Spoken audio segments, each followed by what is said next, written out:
Rošenje maske se da enostavno preprečiti in v tem videu bi vam rad pokazal postopke, ki se leta in leta uporabljajo v potapljaških krogih in zaradi katerih se meni osebno maska nikoli ne rosi.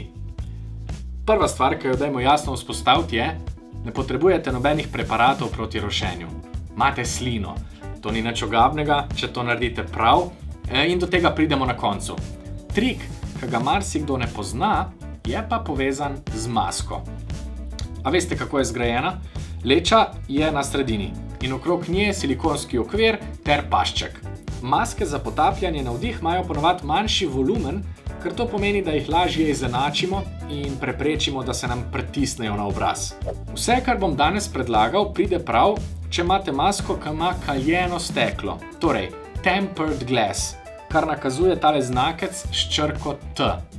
Če vaša maska nima tega znaka, ali pa če veste, da je leča iz kakega drugega materiala, naprimer iz plastike, ne delati tega, kar vam priporočam v nadaljevanju, ker jo boste poškodovali. Potrebovali bomo vžigalnik, detergent in zobno pasto. Najprej bomo z vžigalnikom segrevali notranjo stran maske. Teorij, zakaj to delamo, je več.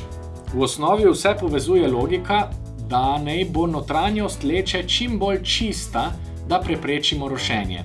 Nekateri pravijo, da s tem segrevanjem odstranimo tudi tanek sloj silikona, ki na leči ostane pri proizvodnji, ampak jaz nisem čisto prepričan, da je to res. Pomembno je, da so se ti postopki čez čas izkazali kot pravi in da res delajo. Zato jih predlagam tudi vam. Na kaj moramo biti pozorni? Vžigalnika ne držati predolg na enem mestu, niti naj ne bo preblizu leče. Pri segrevanju pazite, da ne poškodujete silikona ob straneh leče, ampak brez skrbi, silikon je zelo odporen na segrevanje. Se veste, lahko imate tudi kakšne tiste pekače za mafine iz silikona, tako da ne boste z vžigalnikom kar tako poškodovali silikona na maski. Vžigalnik čist počasi približamo leči od spodaj in opazujemo megleni sloj, ki se pojavi na maski. Počasi se pomikamo po celi leči in potem vžigalnik umaknemo. Če se nam na leči slučajno pojavijo saje od vžigalnika, ni konc sveta, te saje moramo potem samo dobro umiti oziroma zbrisati stran. Ta postopek žganja marsikomu zgleda strašno, ampak res ni. Priporočeno je, da ga naredite samo na začetku, pred prvo uporabo maske, če vam je pa to vseeno preveč in tega ne bi delali sami, pa lahko prosite prodajalca mask, da to naredi za vas. Nam so pri tem videu prijazno pomagali v trgovini Aquamania v BTC-ju, kjer so itak carji, in po njihovem nasvetu je zadnji korak priprave maske temeljito čiščenje. Vzamemo detergent in zobno pasto. Najprej nanesemo nekaj detergenta, pol pa še pasto. In zdaj s prstom temeljito zdrgnemo masko. Ne gre sam za nanos paste in detergenta, ampak za drgnjenje. Aha, pa še to. Zobna pasta mora biti brez granul ali pa kakšnih drugih delcev, sicer lahko poškodujemo steklo. Ko smo masko dobro zdrgnili s pasto in z detergentom, jo pustimo stati čez noč. Naj se malo marinira, kot da smo v kakšnem kuharskem vodiču. Naslednji dan pa to dobro umijemo pod tekočo vodo in to je to.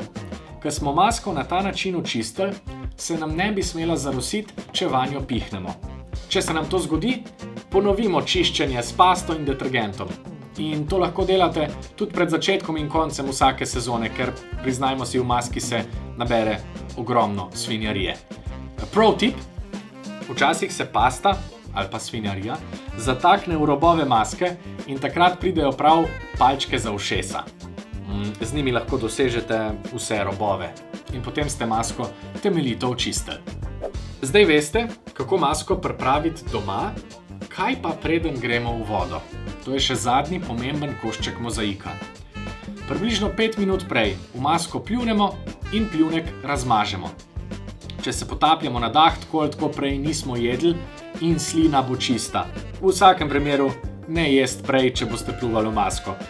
Slino pustimo pol na leči nekaj časa, aha, še to, tudi pitne kakih sladkih sokov ali pa česa tazga. Ok, da bo slina lepa, fina in delovala. Na leči jo pustimo nekaj časa, pol pa tik pred potopom odstranimo odvečno slino, tako da masko malo potopimo v vodo, zato da nam ne bo v napoto, pol ko jo bomo imeli na obrazu. Notranjost maske samo rahlo speremo in si jo damo čez obraz. Nekateri si pred potopom ohladijo še obraz, ker je lahko sprememba v toploti pogost razlog za rošenje. To pomeni samo to, da si obraz poškropijo z vodo, preden si dajo gor masko, ali pa glavo za nekaj sekund potopijo pod vodo, pol si dajo pa masko gor. Če bi radi videli, kako dober in kaj vse lahko vidite pod vodo, recimo v Afriki ali pa pod ledom, imam tule 2 linka do potapljaških videov, ki smo jih posneli v preteklosti, vam pa želim lepo raziskovanje podvodnega sveta. Če vam še karkoli ni jasno, napišite to v komentarje. Se vidno!